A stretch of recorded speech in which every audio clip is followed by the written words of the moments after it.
5, 8 క్లాసుల్లో ఫెయిల్ అయితే మళ్ళీ చదవాల్సిందే. మరి మధ్యలో 6, 7, 8 అంటే 7లో ఫెయిల్ అయినా 8కి పోవచ్చు అన్నట్టు, 6లో ఫెయిల్ అయినా 7కు పోవచ్చు అన్నట్టు.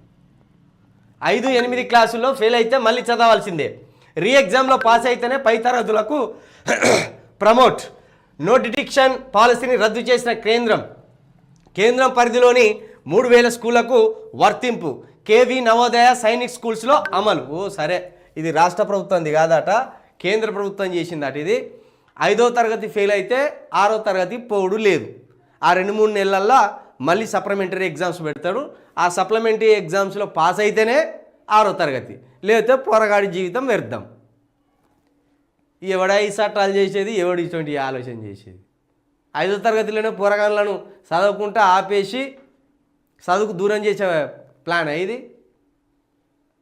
10th ఫెయిల్ అయితే ఆగిపోయిందంటే ఒక పద్ధతి, 5వ తరగతి ఫెయిల్ అయితే 6వ తరగతి పోరాట. కానీ 6వ తరగతిలో ఫెయిల్ అయితే 7వ తరగతి పోవచ్చు.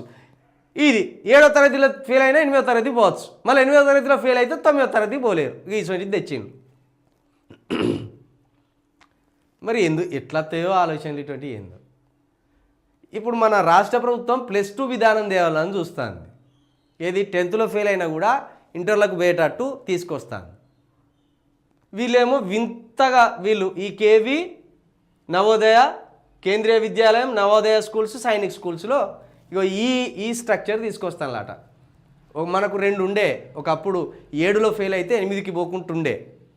ఎప్పుడు 1997 వరకు ఉన్నట్టున్నది. అది 7 ఫెయిల్ అయినాం అనుకో అక్కడనే స్టాప్, మళ్ళీ 7 పాస్ అయితేనే 8లోకి. ఆ తర్వాత తీసేసింది. 7 కూడా బోర్డు ఎగ్జామ్ ఉండే, అప్పుడు 7 కూడా బోర్డు ఎగ్జామ్ ఉండే, దాన్ని తీసేసి 7లో ఫెయిల్ అయినా 8కి ప్రమోట్ చేసేది. ఇక 10లో ఫెయిల్ అయితే ప్రమోట్ లేదు, మళ్ళీ రాయవలసింది. కానీ ఇప్పుడు ఇంకా విచిత్రమైన పద్ధతి తీసుకొచ్చింది కదా.